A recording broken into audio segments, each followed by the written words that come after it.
I had no intention for this to be showing up on the end of my display, this little enter key. So what the heck is going on there? Why is that happening? So let's take a look here. The problem here has to do with the messages being sent. So when we wired this up, that's good. We got enter. The problem is that button also sends a pen digit. And that's because we copied and pasted this 3, remember? And the 3 sends a pen digit. And so when we copy and pasted it, now this one sends a pen digit. So it sends both.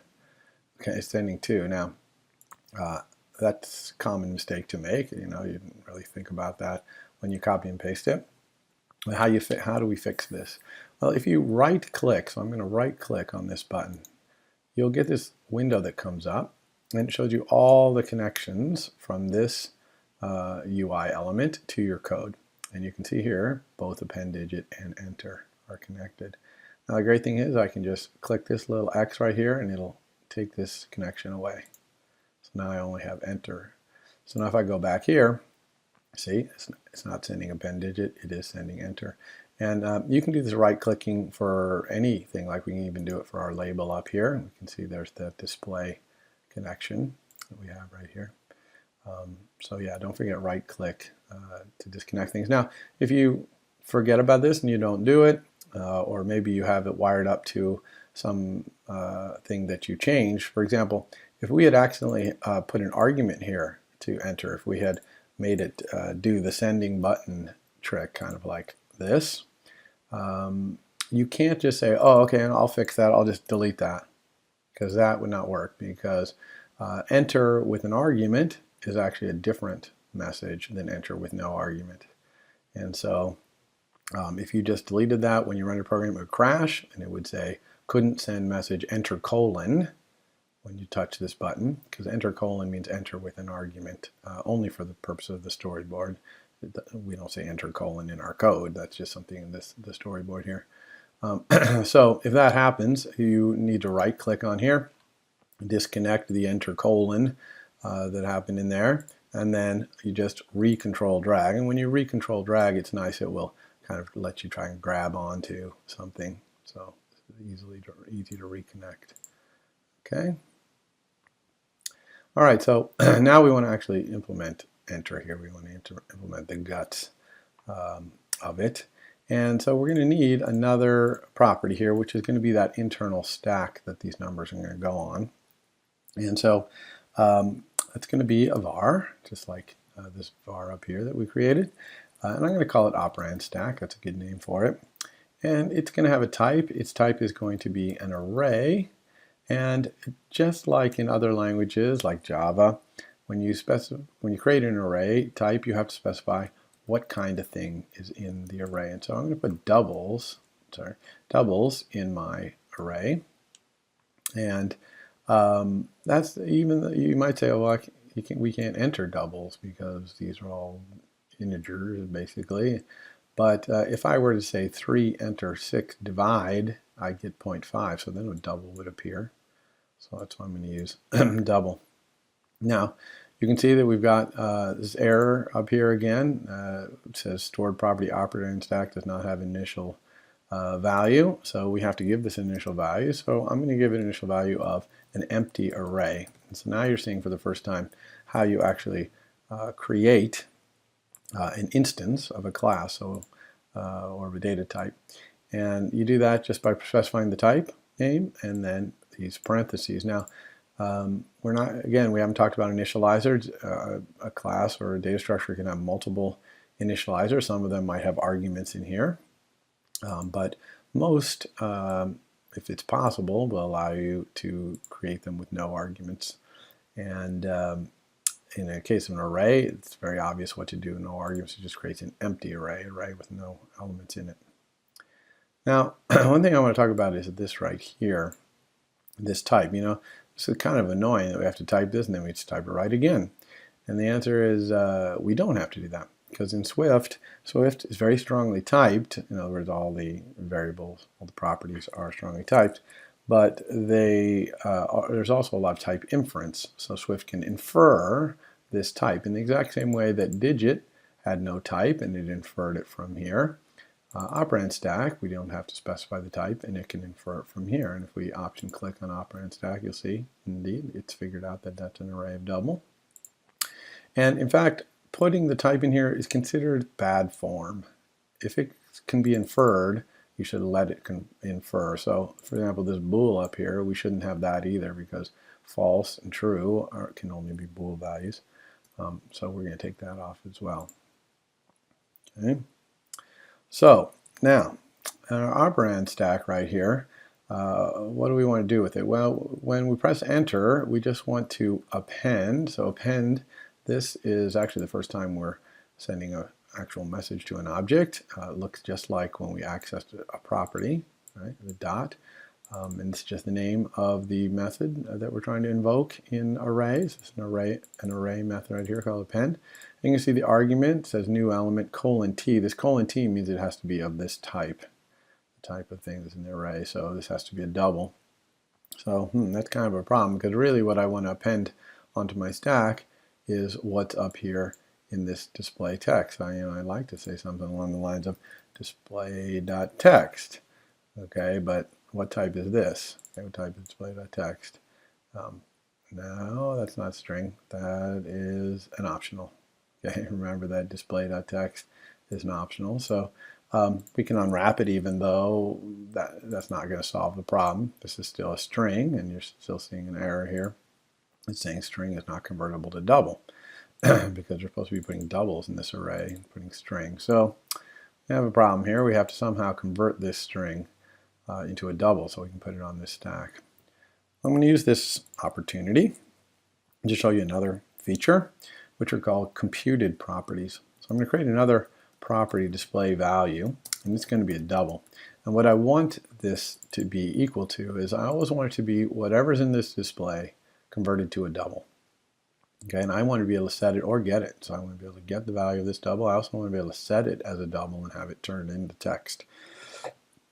Well, that kind of property really is tied to some data somewhere else.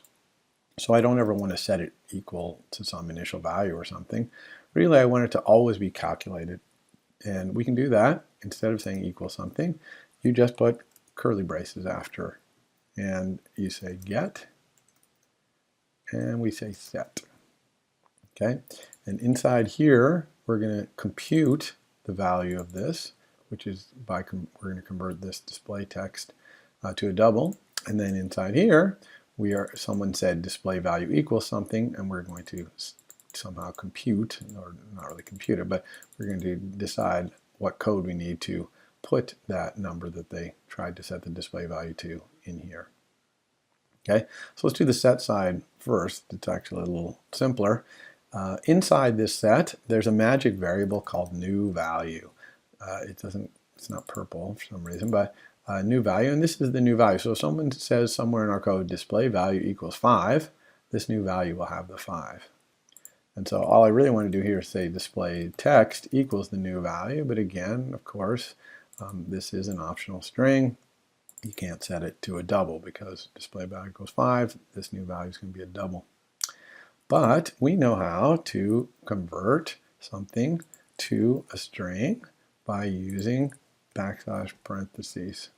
Okay, this is the same thing we did when we printed out our digit up here.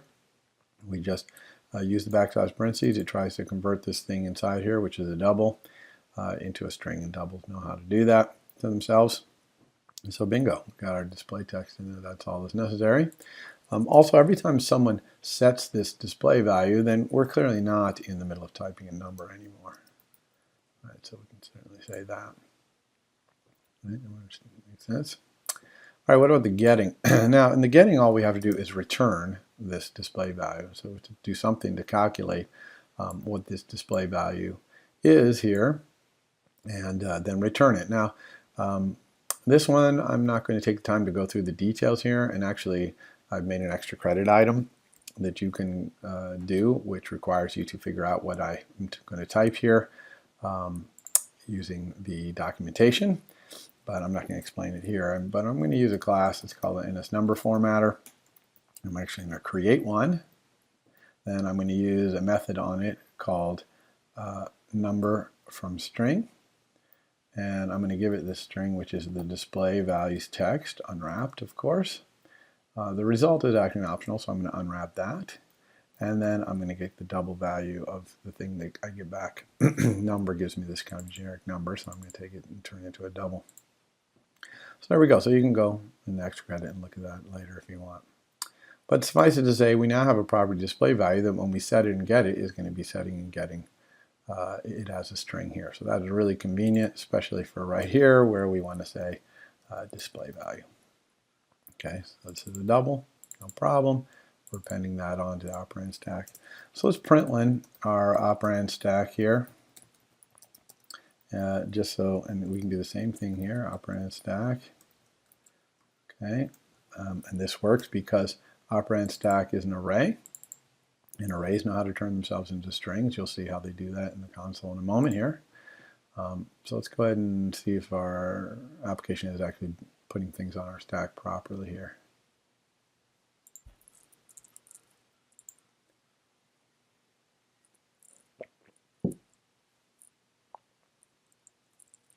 All right, so let's try here. Let's try 56, enter, and look, the operand stack is 56, that's good.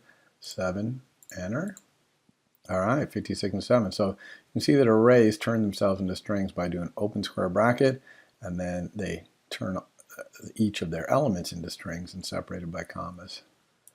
Another one. Okay, so this is good. So we got our operand stack building here.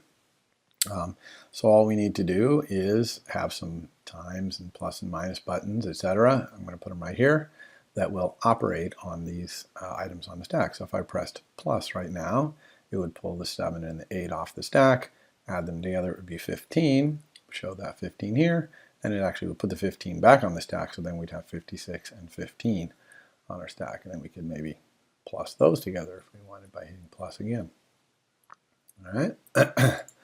Okay, so how are we going to do that? Well, we need to make our buttons here, and I'm going to make the buttons again by copying and pasting a digit button, but this time I know about that problem, so right off the bat I'm going to right click on it and disconnect append digit. Okay, so now this button sends no messages yet anyway, and then we can put a title on here. So here I'm going to have all my operation buttons use mathematical symbols. So if we go down here to math symbols, see there's a bunch of math symbols here. So let's do times right here first. I'm going to put a times right there, and we can wire it up. I'm just going to hold down Control and drag out here. We're going to call this action method operate. And because I'm going to have multiple operation buttons and they're all going to send operate, just like I did with append digit, I am going to use the sender. So I'm going to be very careful to change this any object to be button. Okay, do not forget that. Okay, so action, we are going to have a sender UI button, call it operate. Here it is. Nice message doing operate. We can copy and paste this button now, right? We got this one, so let's copy and paste and make some more of these. Start out with 4 of them, let's say. Okay, let's get back our special characters here. All right, so let's make this one be divide.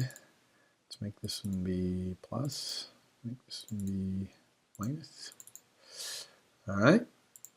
So now we got these buttons, and they're all sending, if we look at this here, they're all sending operate. Okay, luckily they're not sending anything except operate, so that's good.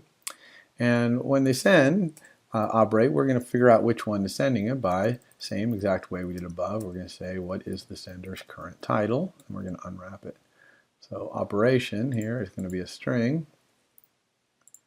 And it's going to tell us the title of the button so we know which one to use there.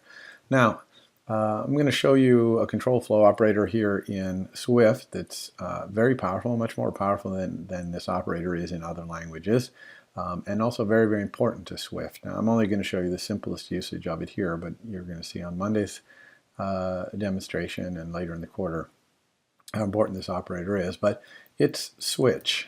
Okay, And switch looks like switch in other languages like C. You switch on something. In this case, I'm going to switch on this string. This is a string. And then you just specify the case of each thing. So for example here, I have a case. Let's do the multiply.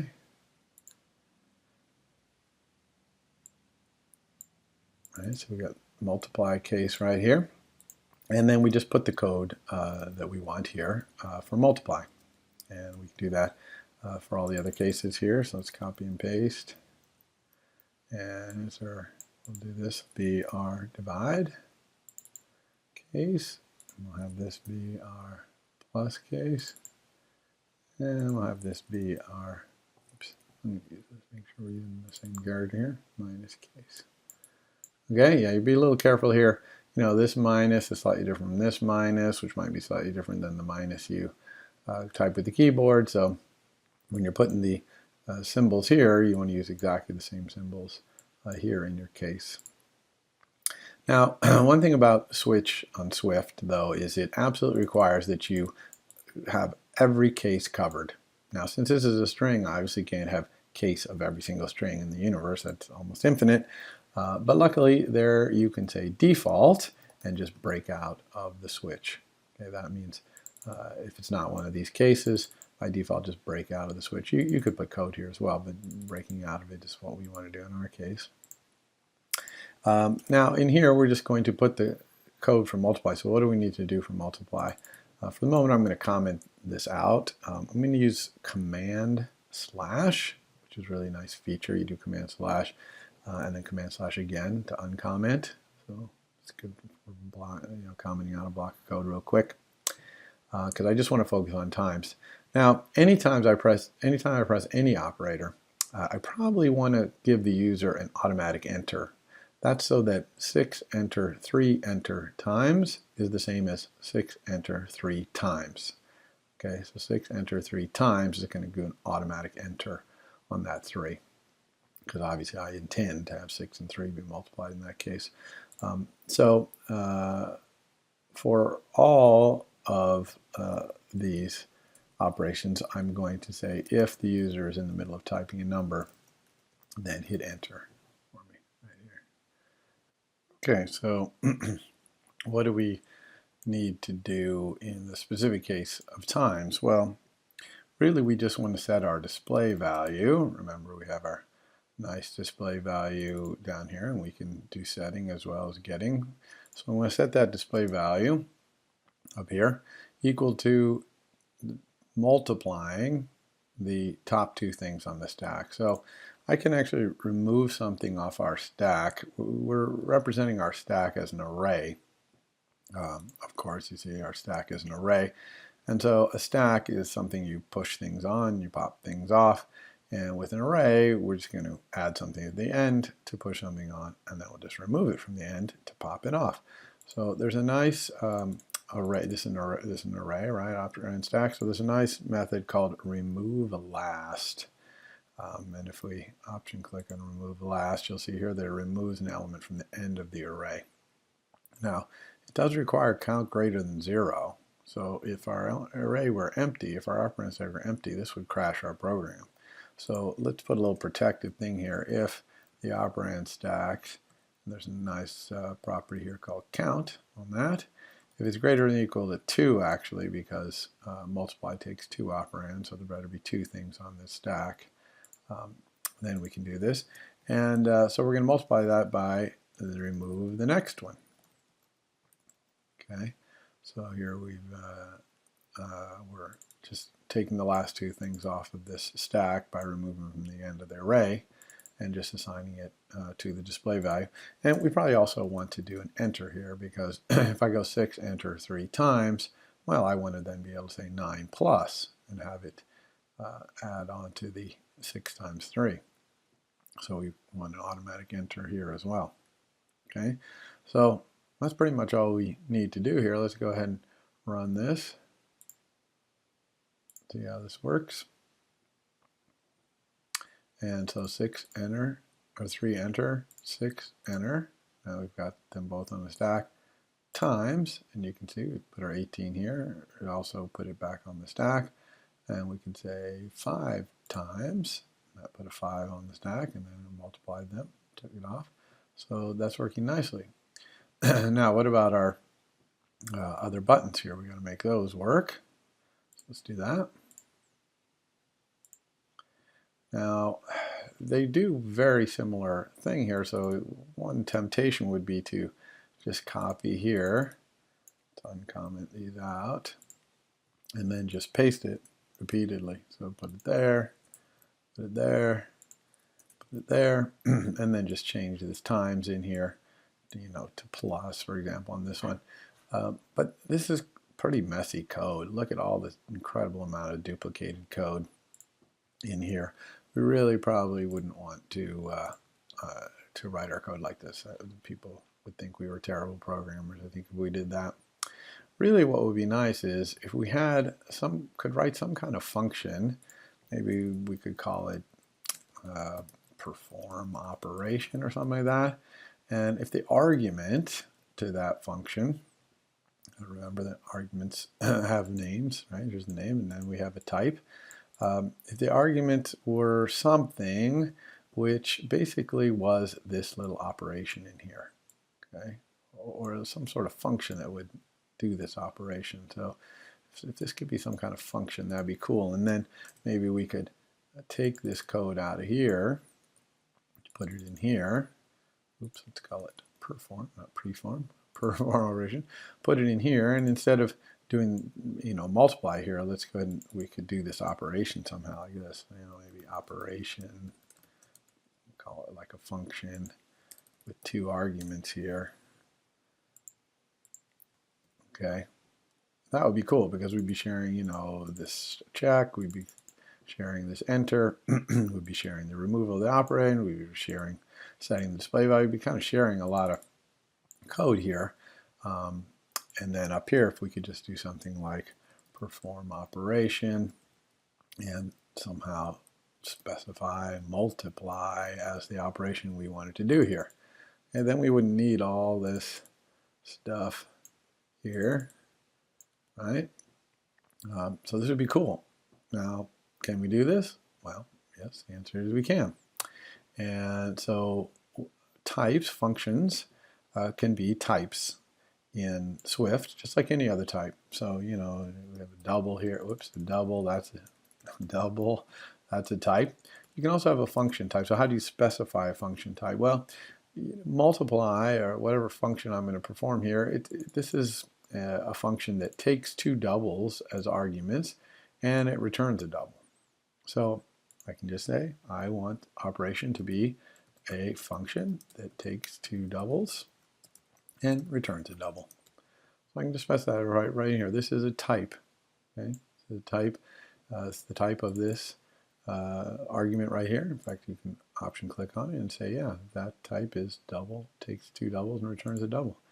So it's just as simple as that. So all we need now is a function here called multiply that takes 2 doubles and returns a double that does multiplication. So we could go down here and say, okay, func multiply, and I'll have op1, which is a double, and op2, a double, and it returns a double, and it's just return op1 times op2. Okay, and that worked great. I'm going to comment these back out again so we can see if this actually works. But there's no errors here, right? It seems to work. Multiply seems to be a function that takes a 2 double and returns a double, and that's what this argument here is, and I'm passing it along. It should all work, so let's give it a try. So here we go. This is 6, enter, 54 times. And sure enough, it's working. It's doing that multiplication. Works great. And so what about all of our other cases here?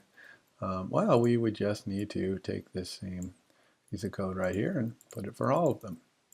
And of course, we'd need a divide method, so we'd have to come down here and copy and paste that and make divide. Wait a second. This is starting to be just as bad as we had before, having to make all these extra functions, multiply and divide and all that.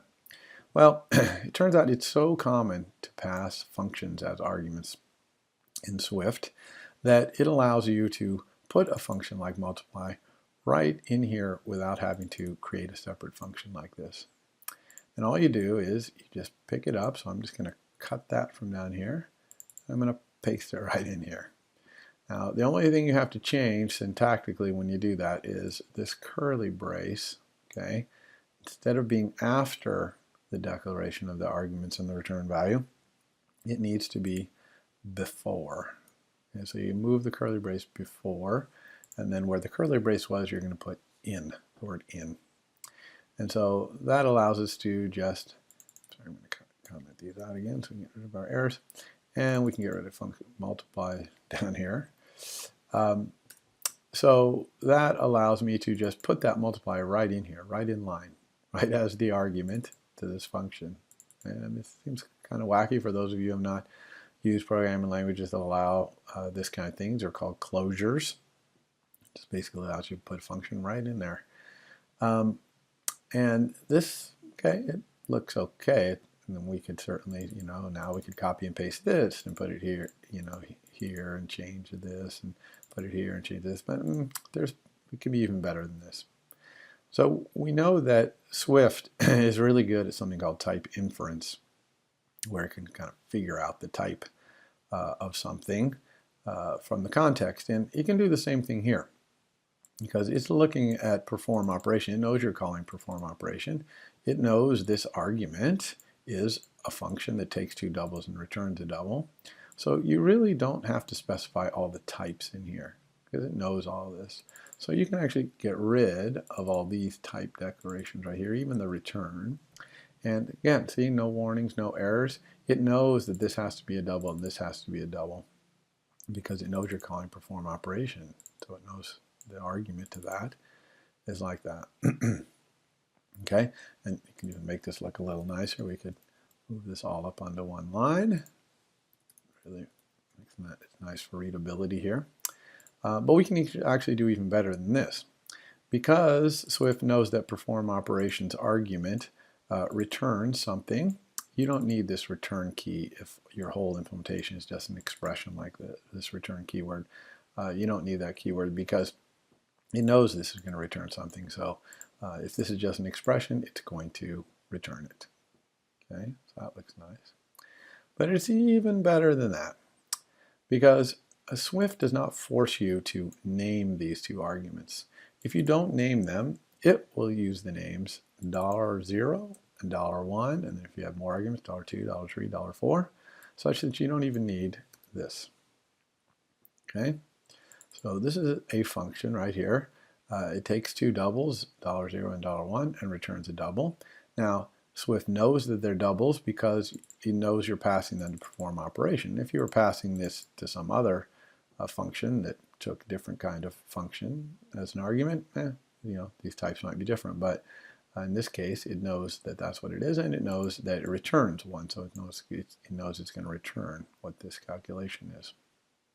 All right. Now, one more cool syntactic thing you can do is if you have a function like perform operation, and it has an argument, which is a function, like operation here. If this argument is the last argument, okay, so if I had other arguments before it, and this was the last argument, then you can move the function outside the parentheses. So other arguments, if there were other arguments before, they would go in here. But this last argument, which is this operation, gets to go outside the parentheses. And if there are no other arguments, if this is the only argument, you can actually get rid of that. Okay? So we've gotten down to incredibly concise language here, and we can do this exact same deal, of course, with these other form operations. We just need to change the math in here. This one, we're a little careful with the order of operations here. We want to do this because we put the thing that we're dividing by on the stack last, and that's the first thing that comes off the stack. And same thing here, actually, with subtraction, minus $0. Okay, so this is our entire operate, and you can see that it's incredibly concise, very readable. Times is clearly doing this function, and very extensible. If we want to add more functions, we just one-liners here to put more of these binary functions that have two operands. So let's go ahead and make sure this is all working.